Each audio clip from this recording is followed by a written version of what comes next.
Wow. Hi everybody, this is Angie Murenga. You're watching Just Angie. It's another Thursday. Today is the final part of our series with Olyvia, and today we're just going to discuss about her blogging and why she got into blogging and all the pros and cons to do with it. So karibu. Wow. Thank you. I love that journey. I really do. And you've been married now for 8 months. I'm sure it's been absolutely amazing. It has. But I really want to talk about, why did you start blogging? Because I remember the first time I read them, I was like, wow, they were very raw, a lot of realness. And I always know when you do that, there'll be one set of people who are like, don't do that. Another set of people like, wow, I'm learning. Because I think I wrote even once, I said, wow, thanks for sharing. I really learned a lot from that. Then you also went quiet a bit. So what's that whole journey been like? And even why did you start it? Well, when I got married, now I was back home. I was in Kenya. I wasn't working. I didn't have a job just yet. And I was like, okay, Lord, we've had the wedding. So what next? And there was silence. I was like, okay. And whenever I'm not hearing what God is saying, I know I'm just supposed to stay where I'm at. And so I was like, I won't try and apply for any jobs or anything. I'll just wait. Meanwhile, I can be reading and building myself up. And so I began to just read, study the word, and I began to feel this transformation in me one day after another. Wow. And I was like, I don't know if it's because I'm in this new space of marriage or it's just a season of my life, but I feel like I'm letting go of so many things. Wow. I didn't realize how much I was holding on to, especially from the past, like things people had done, things people had said. I was holding on to so much. And so God was showing me in that quiet season. Wow. He was like, these are the things in your heart. Wow. And I was like, okay, we need to deal with them. Yeah. And I remember one day, I was remembering all the relationships I had been in before. And I was like, I went through so much. Like, so many people just hurt me. Gosh, that's heavy. And I've never really dealt with it. I just put it on a shelf somewhere and I moved on. I was like, you know what? It's fine. Moving on.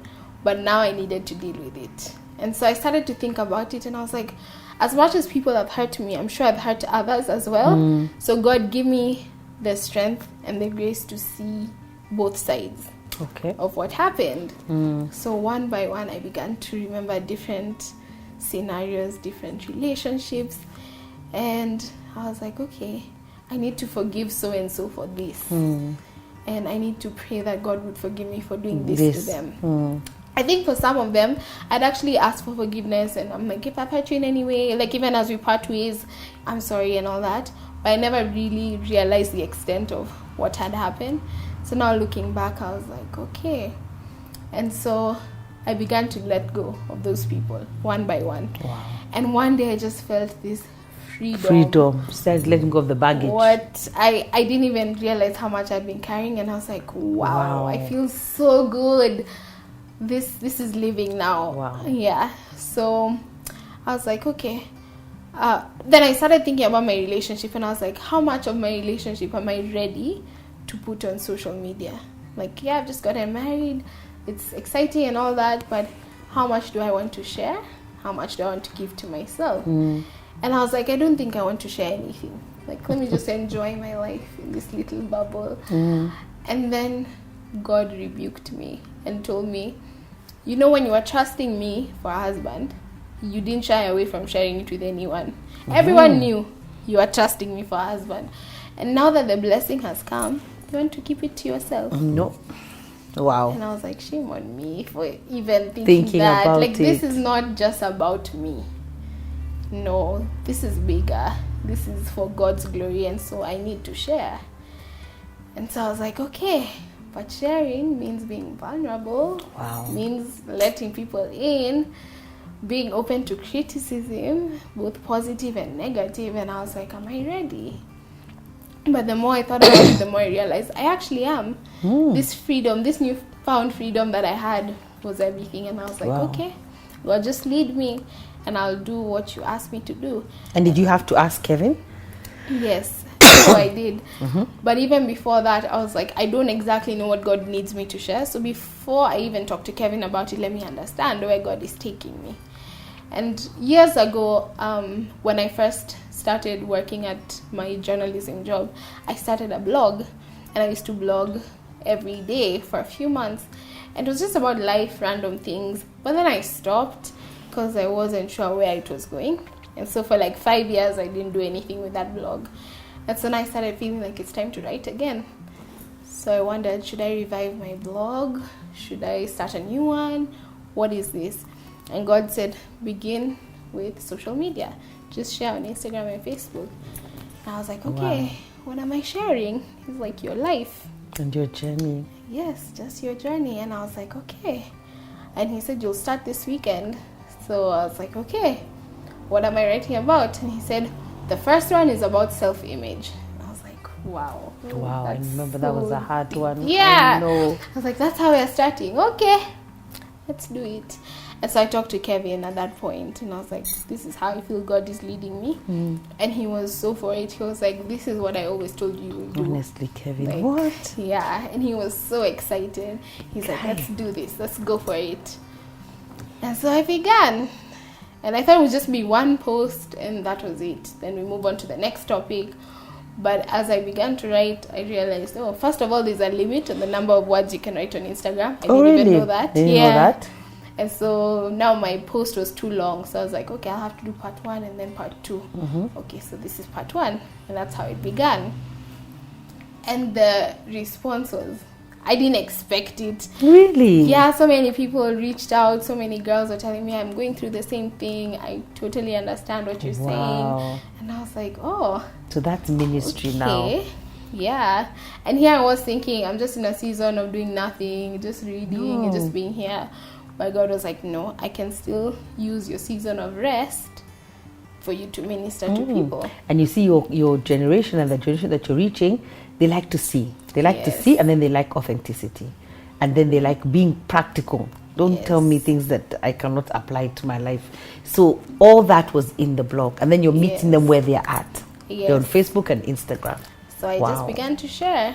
And slowly the stories evolved, and people kept reaching out, and I began to get more and more followers, and I'm like, this is crazy, what's going on here? And then I began to meet people like on the street who would tell me, oh my gosh, are you Olyvia? I love your stories. And I'm like, what? Okay, thanks, that's so interesting. I was like, okay, God, you're doing something here. And so when I got to sharing about my past relationships, I was like, this is gonna be hard, especially because some of those people that I'm writing about follow me and read those stories, and I'm like, Lord, how will this be? Like, will this look like I'm trying to make someone look bad, or trying to elevate myself or make myself feel better? Look good. Yeah. And I had to go through all that and see what's my heart posture, what's really going on in there. Is it from a place of forgiveness and just trying to help others, or is it from a place of pride? And so once God dealt with all that, and I was clear, like, this is not about me. Wow. This is really not about me. And this is putting myself out there, showing the mistakes I made. And I'm okay, I'm ready. Was there criticism? There was, especially like in one particular instance. One of the stories I shared was about someone who was following me, who was reading these stories, and he was not happy with what I had to say. And I was like, honestly, this is the truth that I'm sharing. And I've not mentioned your name. I've not put your picture up. Like, people don't even know who I'm talking about. It's not about what you did or what I did to you or whatever. This is about what I learned from my experience and how I saw God in this. Wow. And so we fell out. Like, he was very upset with me until today. We've never spoken since.